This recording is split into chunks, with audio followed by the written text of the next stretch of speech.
everyone. We're just starting. We'll have Huma, our great art therapist, joining us in a second.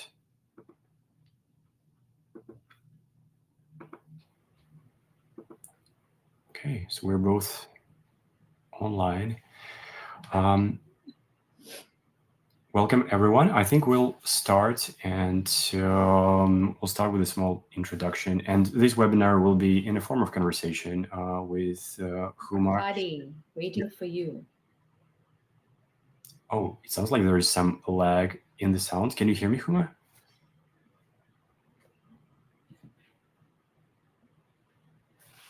Just a second now. I'm sorry for this. Give us a second. I think Arkadiy is just coming online.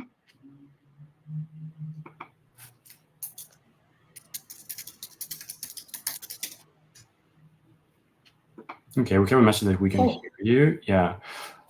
Okay, Arkadiy, I don't see your video, but I think you can. I think we're on the layout on the left. I don't see your video though, so we can start. I suppose I can't hear you though.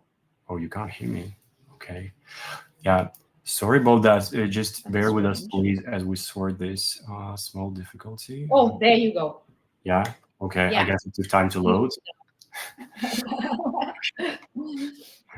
Yeah, thanks for joining, everyone. Welcome to today's webinar. My name is Arkadiy. I'm the founder of Filia Way Therapy and the registered psychotherapist. And I'm really glad that you could join us in this webinar. We have Huma here tonight. She's a wonderful art therapist and a registered psychotherapist here in Ontario. And in a bit, we'll have her tell about her experience and her expertise. She has worked in many countries with different clients and populations, helping them through art therapy and EMDR. And today we'll focus on art therapy, a really unique therapy approach. For many of us, when we think about therapy, we think about traditional talk therapy, first of all. And it's a great way for processing our emotions, building our resilience, developing coping skills and tools.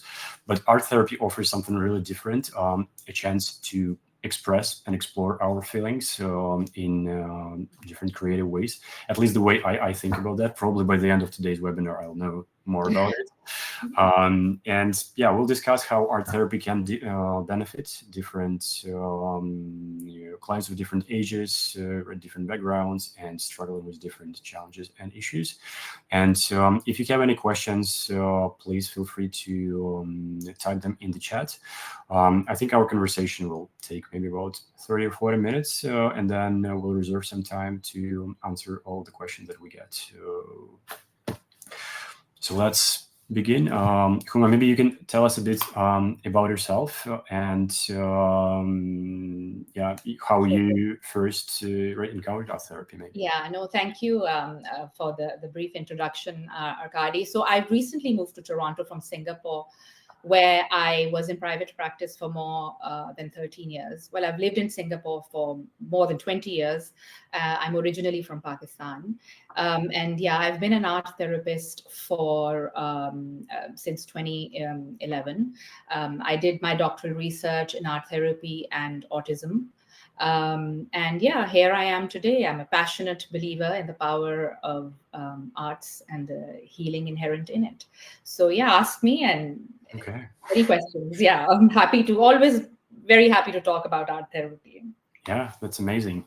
Yeah, maybe you can tell us a bit. Right, I try to kind of share my impression or what I know about art therapy, but maybe you can tell us about what art therapy is as an approach, right, and how does it work? Yeah, sure. So let me demystify it, because a lot of the time, I get these questions. When I tell someone I'm an art psychotherapist, they'll be like, we've never heard of that. What does that really mean? So basically, art therapy is a form of psychotherapy where the creative expression is used to express the inner self. So if you consider language, verbal language, a means of communication, look at art making as a second means of communication, another way to communicate the inner self. So when you incorporate art making inside the session, you are basically tapping into a resource that is not necessarily available to words, which sometimes we can also use as defense mechanisms. And so what the art making does it goes into your subconscious, into your unconscious, more into your emotional brain, and it can tap into emotional material that may not necessarily be accessible to words. So, well, essentially, in a nutshell, that's what it is. Okay, yeah. So words, right, offer us a way to express ourselves, but at the same time, they have their limitations, right? And art therapy provides us Yeah.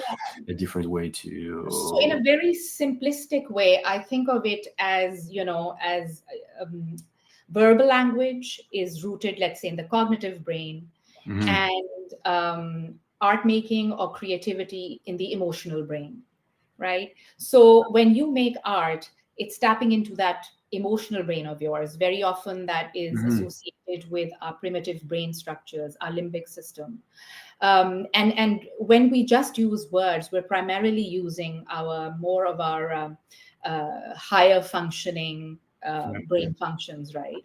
Where we are rationalizing things, and we're looking, thinking logically, and so on and so forth. And we tend to sometimes shut down our emotions or put them on the side, or we may not even be aware of them.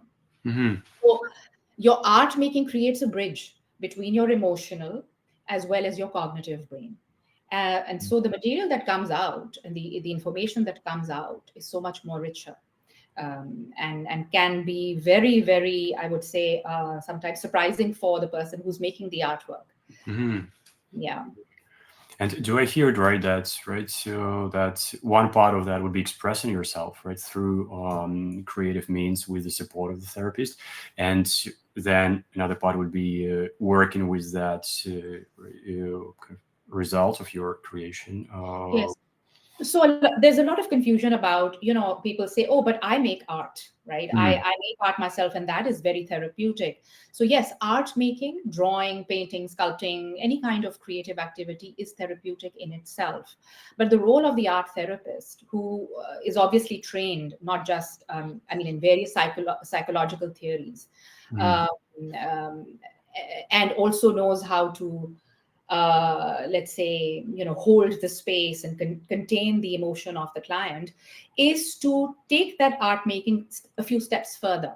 So mhm, you take it from the creation of the artwork to reflection on the artwork, and yeah, then also to problem solving, or healing. So facilitating the journey of the client, of the person, of the individual, um, uh, through the whole process, starting with the creation of the artwork, and then reflection on the artwork. So okay. it just doesn't stop, at Mhm, making something and creating something. It goes way beyond that. right. So this makes this process more mindful, right, more kind of focused, more Yes, intentional. yes, and it goes really in depth. It goes really in Mhm, depth, into information that may have been dormant for years, rooted in maybe your childhood, or sometimes, especially when it comes to trauma and trauma memories, they are stored in the body. mhm, Not just in the mind, they're stored deep into the body. So, because art making is so multisensory, again, you can tap into those areas of the body, yeah. um, and where that information is stored, and help. The art therapist will, assist Mhm. in, facilitate the sort of expression Yeah, that sounds, of, yeah, of yeah, pretty impressive. Yeah. yeah. And in our professional journeys, I think, right, we find the approaches, the theories that just more resonate with us. And so these are the theories or approaches that we incorporate in our practice. What drew you to art therapy, right? How did you make that connection, and what appealed to you? Okay, so yes, so even art therapists will tend to have different orientations. Okay. Like just like someone, in talk therapy does CBT, or you may be more humanistic in nature, and so on and so forth. Even with art therapy or art therapists, like I'm attachment focused. right? And so I work within the framework of attachment. When I'm working with children, I use a more developmental kind of approach, or a sensory-based approach. So you can, have all those psychological theories. You can incorporate CBT. You can incorporate DBT. You can, if you can specialize in OCD, in eating disorders, so on and so forth. Going back to, did you ask me how I came upon the art? Okay, well, that's an interesting story. So I graduated. I have a background in art. I graduated from an art college. I did textile design eons ago. And in my early 20s, when I had my first child, my son is autistic, my firstborn. That was a period of great difficulty for me. And I developed chronic anxiety. So I went back to my art making. I painted a lot. I remember, and it was a way of expressing my own maybe frustration, my own pain, my very high anxiety levels. And it was around that time that my therapist told me to look into art therapy, which was a relatively new profession in Singapore. Mm-hmm. And so I went for an introductory workshop just to, see, okay, what is art therapy? And she told me, this is something that I think it fits you very well. You'll be able to look into it. And I went to that workshop and I was blown away. Okay. It was like I began to realize or understand what my own process was or had been while I was, expressing myself or unloading myself onto my artwork. But then this was, a few steps ahead. Like I said, it was much more than that. It was psychology and art coming together. And it is so fascinating. It's so fascinating that I said, okay, yes, I have to do a master's. And then I just went for the master's program, and there was no turning back. Wow, yeah, that's so great hearing how a personal experience kind of drives us, and that for yourself, right, how that can be changing and transformative. Yeah. Thinking about what issues actually, right, art therapy can help clients with. Are there any limitations on that, or is it an approach that can be applied to any kind of an issue or a challenge? Well, art therapy, first of all, can be done by any age group. So starting from 3 years of age, I would say, at least I can work with someone as young as 3 years to upwards to adult to the elderly. And by and large, like I said, different art therapists will specialize in different areas, but you can work with all kinds of mental health issues, ranging from personality disorders to eating disorders to OCD to and depression, stress, trauma, and so on, and even just less complicated stuff. For instance, just people looking for direction in life. Relationship issues, marriage counseling. So it can be used in any, I would say, across a range of issues. In some cases where psychosis is involved, for instance, it's used as a supportive modality. So it may not be the main intervention, but it is used as a supportive modality. Okay, yeah. That's great to hear. Yeah, the more I hear you kind of share, the more I understand that art therapy just gives another dimension, right, to therapeutic work, right? It can be combined with a different approach. It can be combined with. Well, interestingly, how art therapy began, the profession itself. It was used by psychologists in the early 20th century. Yeah. So, people, professionals who were working in the mental health area at that time, they developed an interest in the artwork of people in the asylums. And they saw that the artwork was very authentic, and it was so expressive of their the internal workings of their mind. And so they started incorporating it in their work. So you would, you didn't have art therapy then, but you just had psychologists, psychoanalysts rather at that time. I'm talking about the early 19th century. 40s and so on. So art therapy then developed around the 1960s, if I'm not wrong, is the time when it actually a separate literature developed for art therapy. And then, art therapy sort of came into its own. So it's very much, rooted in psychological practice. It's been there for the past century and a half. Mm-hmm. Wow. Yeah, I didn't know that. So, and I think you mentioned that any form of expressive art can be used by an art therapist to work with a client. So there's like art. There's the umbrella of creative arts therapies. Under that, you have the music therapist, the play therapist, art therapist, drama therapist, sound and movement therapist, the expressive arts therapists, and the art therapist. I'm specifically an art therapist. I'm not trained in music therapy or play therapy, but I will in my sessions, if required, especially with young children, I can incorporate certain elements from those two disciplines. However, I can't say that I'm trained to do that. The expressive art therapist will be trained across multiple disciplines, and they will use a combination of things. So it depends on what your area of training is. Wow. Yeah. It's like such a big field, right, with many different specializations. But I just want to add that when you say creative expression or creativity, so people might wonder, do I need to know how to make art? Do I need art making skills to do art therapy? No, you don't. Not at all. In fact, sometimes I tell clients, if you can, even scribble or hold material and let's say engage with material, any kind of material, to create something that's good enough. Because I think your sound froze, Huma.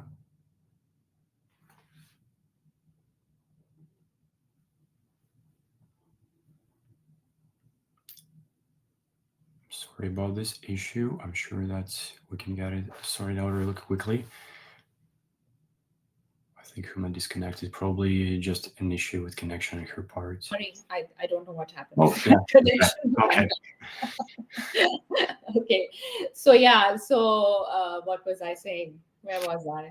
Yeah, that you don't need skills in art to express yourself. For instance, I've worked with nonverbal children who are not capable of representational art making. For instance, they can only engage with art materials, meaning maybe just play with paint or just apply paint or whatever, and that is fine as well. So in that case, I use I will use what I call a developmental art therapy, a sensory-based approach. There, I've worked with people who were artists, who make fantastic artworks, and that's fine as well. And then there are those who just come and express themselves, maybe through scribbles, through just splashing paint, or just in any which way, because there's no right and there's no wrong. So I mean, it's. I appreciate you saying that, because I think this can be an obstacle in even considering art therapy, because when it comes to speech, we are just familiar with that and we assume that's just a way to express ourselves. It comes natural, but when it comes to art, there are often expectations, and some assumptions that people may have. So it's great. Unfortunately, we've forgotten that we, before language ever came into existence, we were artists, right? In ancient times, and we've kind of left that behind, and we've relegated it to maybe an art and crafts lesson in school. But actually, creativity resides inside us, all of us, and we tend to just stifle it. And there's a lot of confusion around, art therapy is an art class, it's not that. It's just another way, a way of expressing yourself. It's a very natural way of expressing yourself, right? I mean, we sing, we listen to music, but why don't we make art? Why don't we draw? Some of us, like I love doodling, for instance, so it helps me concentrate. It helps me think. So even with art therapy, do you know that different art materials have different sort of capacities to evoke certain emotional responses? I mean, to put it very simply, paint, for instance, can go very deep into emotional content and put it out. It can be hyper arousing. You know, it can cause it can make you feel very emotional. Let's just put that. Because there's a lot of freedom in it, a lot of intensity. Yes, because it's fluid and it's hard to control, and there's something about the texture and the application of paint. Yeah. And a pencil, or let's say ballpoint or marker, is a much more rigid medium. It lends itself to control. So sometimes when, let's say, you're highly anxious, you may just want to use pencil and not want to touch paint. Yeah, there's more control. Yeah, because you have more control. You can control the outcome, and then you can make repetitive movements with the pencil. So the art therapist is trained to understand what material is needed at what point. Okay. So let's say if I have an individual, a client who's coming to me for a few sessions and very closed, not wanting to maybe open up, and I want them to kind of want to open them up a little bit more and to have them relax, I will maybe in the beginning of the session, I will have them do an activity like a warm up using paint. Maybe big movements of paint on the floor and on a large piece of paper. What that will do is that will relax them. That will open up their sort of internal channels, and then they're ready to go deeper into their inner selves. Yeah, I even imagining myself doing that. Yeah, I can imagine how that can be. Yeah, it's really amazing. And then on the other hand, let's say if someone's getting really dysregulated, which means exiting their window of tolerance and becoming anxious during the art making, you can substitute one material for another to bring that flexibility in that. Yes, to bring the calmness back into the session and to close the session in a very secure way. So that's the magic of the art. I never considered that. So and as we're talking about what can happen right in an art therapy session, can you maybe walk us through what if there is a typical art therapy session, right, if it is even a thing, right? What can it look like? What can a client expect? Of course, there's with each client it's very, very different, but just to give you a very typical sort of idea. So a client comes in, let's say it's the first session that they come in. I might, let's pretend that this is a client who's nervous and who's a bit anxious, and so what I might do with them is actually to break the ice. I might even do a joint artwork with them. So I'll just say, okay, let's work together and create something. You just, I'll doodle on this side, you doodle on that side, and so just get them sort of relaxed. Then I will say, okay, now introduce yourself to me. And I might give them a directive like, draw yourself as an object. It could be anything. You can draw yourself as a plant, as a person, as a table, chair, ball, anything whatsoever. So they'll, engage. I'll give them a variety of art materials and I'll say, choose whatever you want to. Now I'll be paying attention to the kind of art material they're picking, right? The way they're applying it to the paper, the choice of paper, how much paper they're using, their body language in general, and then of course the end result, the product itself.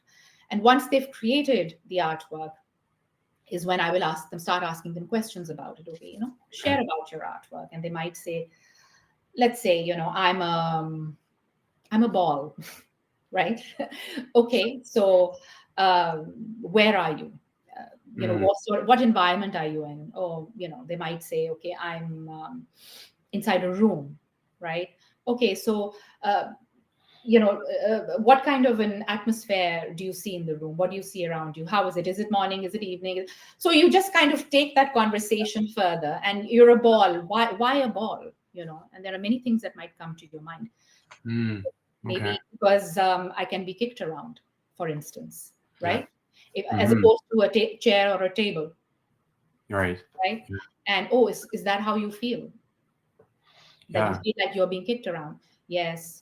And so on and so forth. Okay. Yeah. So you help them kind of like express themselves, and then you Yes. work with that expression, right, to understand Absolutely. So that. you follow the client's lead. I'm not going to interpret the work for them, though. Mm-hmm. I Mm-hmm. might get cues into what might be happening or what this could mean, because there is research that tells you, okay, well, there's certain elements to look out for, but Mm-hmm. I'm not never going to impose my own interpretation on it. Okay. And the interesting thing is, and something which empowers the client themselves, is that they are the ones that guide their own process in a way. Mm-hmm. I facilitate it, yes, but they are the one who develop the capacity to Wow. reflect, to understand their own selves, and then to come up with the solutions. So Mm-hmm. that's the beauty of it. Uh, to give you just one more example, let's say you're further into the sessions, it's session number 5 or 6, and I want to create more self-awareness into a particular client. I might give the directive of an inside-outside mask. So you get these paper mache masks. Mm-hmm. I would tell them, okay, paint or design or whatever color, use whatever art material, and the outside of the mask is how you think the world sees you, Okay. and the inside of the mask is who you really are. So that's a very, very powerful Wow. intervention. Yeah. Yes. Yeah. And usually, I mean, there's loads of information that comes out, Right. and it can be Yeah. very, very surprising, because remember, you're using art material that is going to tap into pieces of information that you may not even have thought about. It's just Right. going to it's just going to come out, Yeah. especially if you feel safe with your therapist. Yeah. And so that's going to happen, and then it's going to be there in front of you in a visual form. Yeah. And you can interact with it You can directly. interact with it, you can Yeah. have conversations with it, and not just in the session, it stays with Mm-hmm. you Right. as a It's something tangible, something real. Wow. Okay. yeah. So Yeah. this is just a few things, No, um, yeah. That's amazing. Yeah. And are there differences in how you adapt the process for different age groups? To be frank, right, for a long time, I only thought that right, art therapy is something that kind of can be helpful for children, right, or teenagers. But as I understand, right, there are no limitations in that no, regard. no. Um, are there ways that you adapt the process? You mentioned, right, that for children of an early age, it can be more with a developmental focus, but maybe there are other considerations that right, are there. Yes, so I mean, you're going to keep in mind the chronological as well as the developmental age of the child, Hmm. the emotional age of the child, because naturally, maybe a 5 or 6 year old is not going to be able to reflect, um, Right. and self-reflect and all. So you simplify the directives, and you engage with them at their level of cognition and understanding, right? But you can I mean, with an adult or with a teen, so you have to understand human development, like Hmm. any other psychologist or counselor. You have to understand human development and where that person is, so you make that judgment, and then the directives will vary according to that, so they can be very, very specifically tailored towards the need of any client. If you're working with for instance, I'll give you an example of this uh, one girl who was 12 years old, and I was uh, working with her. And so she had some social skills issues in school and some behavioral problems. And interestingly, her artwork, and she was doing very well. So Okay. academically, there was no problem, but behaviorally, there was something going on. So when she was drawing, her artwork was not reflective or did not match her age, chronological age. And I was curious that, what, it's much younger emotionally than her chronological age. And, she's an intelligent child who's doing well in class. What's going on? What I found out was that at 9 years of age, she had actually fallen from the second or third story of her of her apartment. Wow. and injured her brain. And so she had suffered immense trauma at that time. And her emotional development had become stunted at that point because that trauma had not been processed. Her artwork had revealed that information. Whereas if she was talking verbally, you couldn't tell. Wow. Right? So the artwork is also, because there are different stages of development of the artwork, it is also indicative of the emotional development of the person, of the cognitive development of the individual. So it tells you a lot, and then you tailor your approach or your directives according to that. Okay. You have to. It's an ongoing assessment. Each session is like an assessment of where the client is at, and But to answer your question, simply, any age group can do art therapy. So I've worked with people with personality disorders, with OCD. I haven't worked with the elderly, but there are lots of art therapists. I don't know about here, but back in Singapore, in old homes, in working with people with dementia, with Alzheimer's, and all. Okay. Yeah, in hospital settings, yes, of course.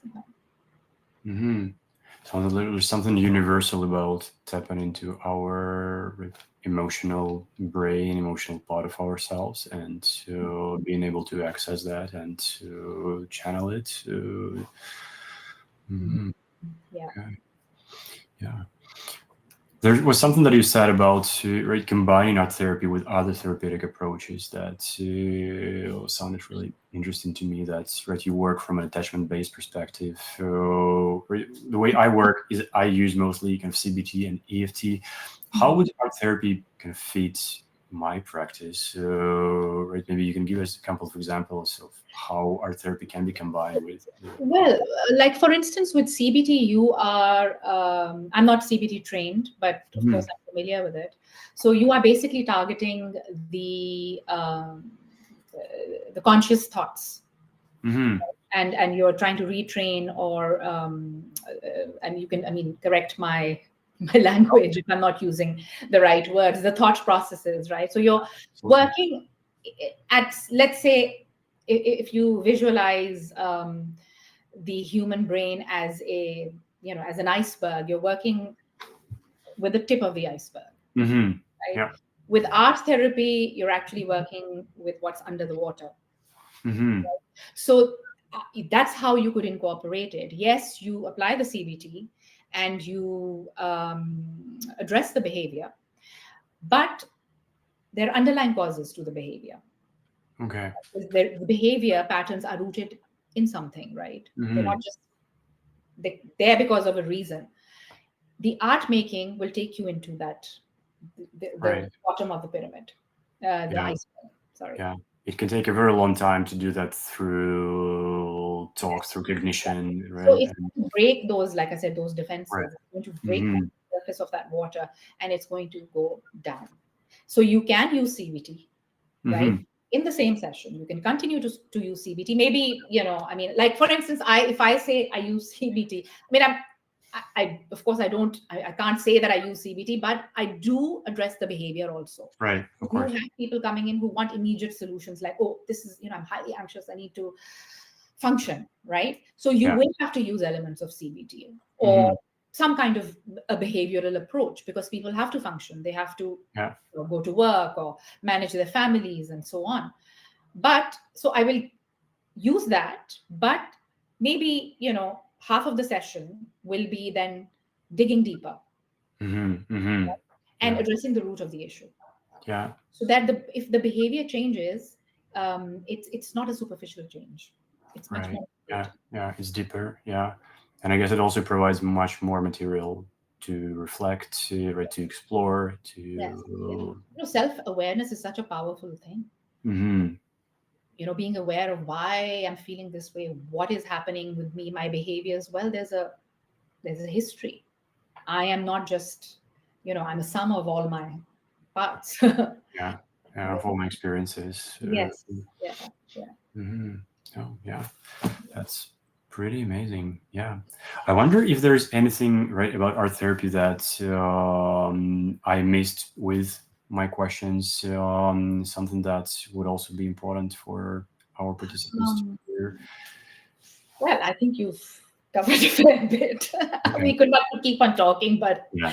I think maybe we can take some questions and, you know. Yeah. Like I said in the beginning of the webinar, please feel free to use our chat for the questions. We have a couple of questions already, so maybe we can start with those. So the first one is if an art therapist can diagnose a condition. I think it's kind of more general question, right? Applied to just the position of therapist, but yeah, maybe you can Yeah, no, I mean, address that. we're not allowed to. And I think even like any psychotherapist is not allowed to diagnose. It's strictly a no. That is the job of the psychiatrist, right? Or the doctor. So no. Yeah. Would you like to add something to that, Arkadiy? Because No, yeah, you're absolutely right. Yeah, in Ontario, it's prerogative of psychologists and psychiatrists to provide diagnosis, and yeah, psychotherapists either work on the basis of a diagnosis provided by another specialist, or we just work with clients who don't meet the criteria for kind of a medical diagnosis and just need support with some other challenges. So, yeah. There's another question. Is it there are different kinds of art therapy for different conditions, depression, bulimia, OCD, or bipolar? I think you touched upon that, but maybe there's something you would like to add to that, Huma? yes, so like I said, I mean, different art therapists will specialize in their area of interest. So yes, we have a lot of literature on eating disorders and art therapy. I've written on autism and art therapy, and then of course depression, art therapy, OCD, and all. So yes, but just like any other psychotherapist, not everybody can work with Right.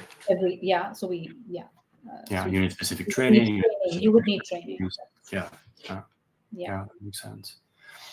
Okay. There's another question. What type of clients do you typically work with, and what goals do they wish to achieve through art therapy? Yeah, that's a great question, actually. Okay, so when I'm working with children, a lot of the times the issues are related to behavior dysregulation.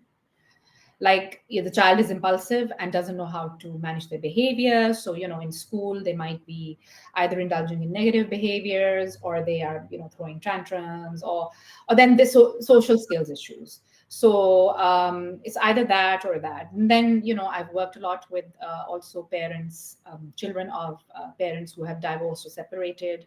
So that also.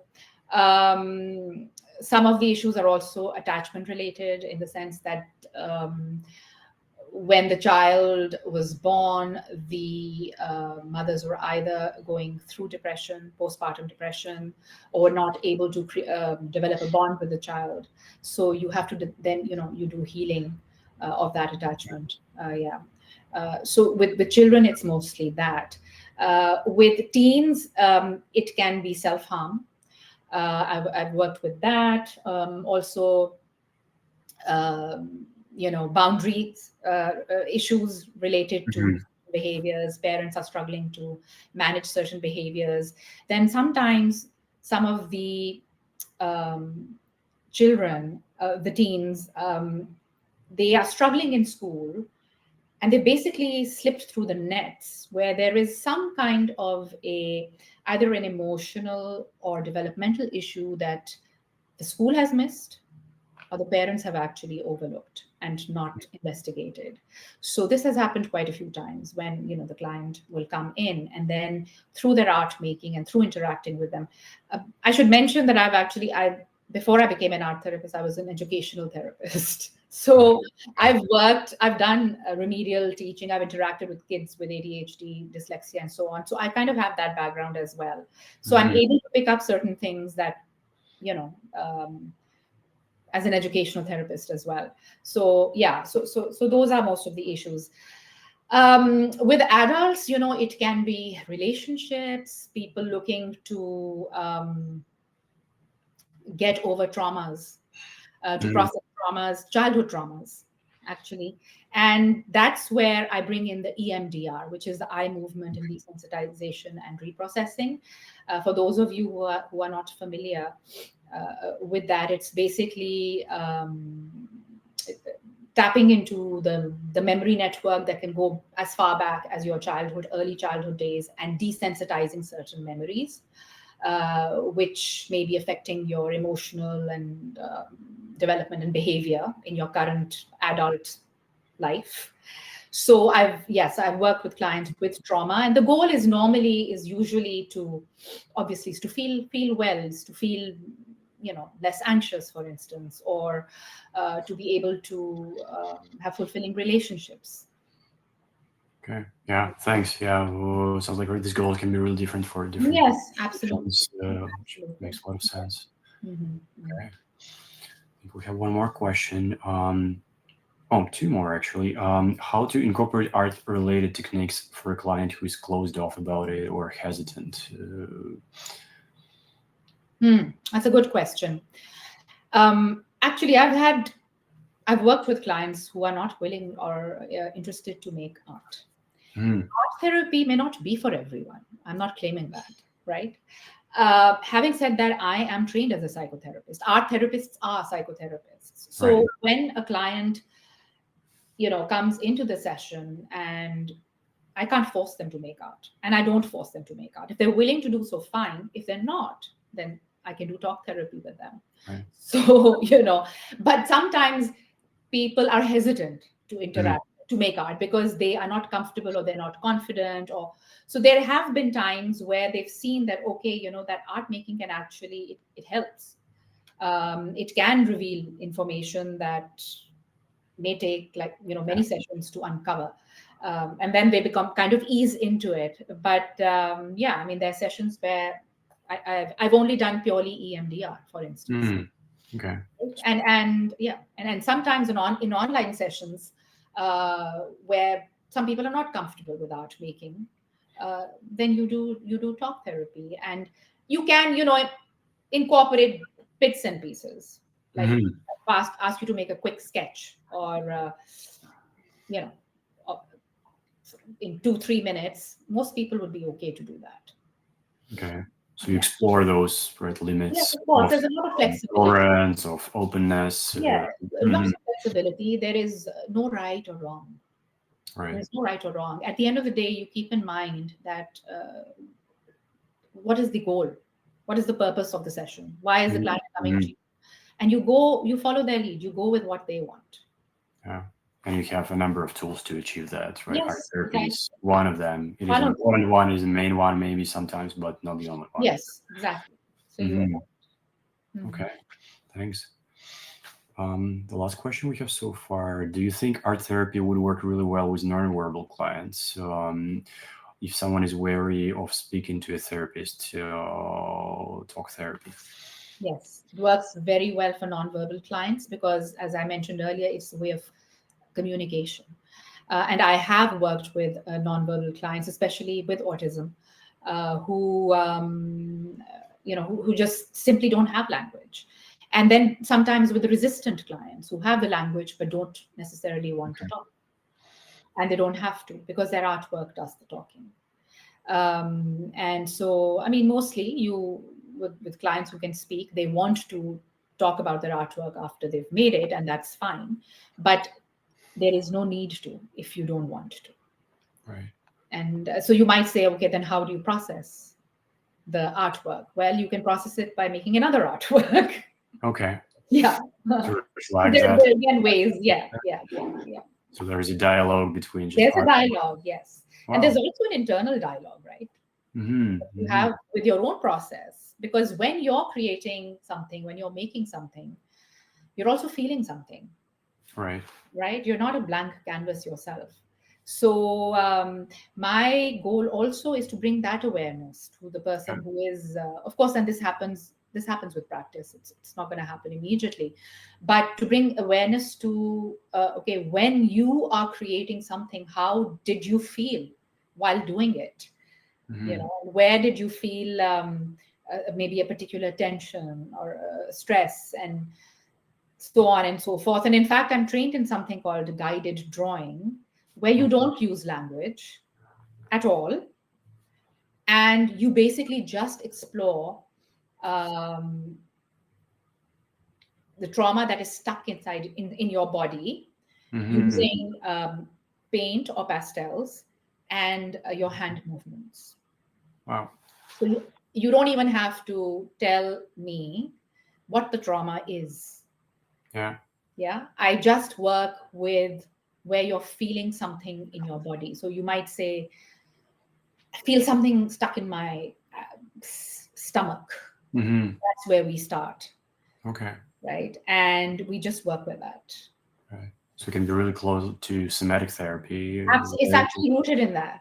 It is actually rooted in that. That's where this technique came from. Wow. Yeah. Yes. Really Yeah. impressive. Okay. I think these are all the questions that we have so far. Thanks, everyone. These questions are really great, and they allowed us to learn even more about art therapy.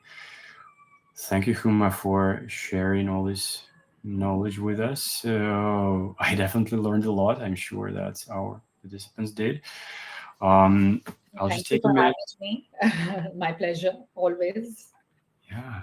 And if anyone is interested in art therapy, psychotherapy in general, or has any questions that they would like to ask us, feel free to get in touch with us through our website, filiawiththerapy.ca, or send us an email at info@filiawiththerapy.ca. And we'll be happy to either support you in your therapeutic journey or just answer your questions and help you. Okay. Thank you. Thank you, everyone. Well, thanks, everyone. Okay, have a good night. You too. Bye. Okay, bye-bye.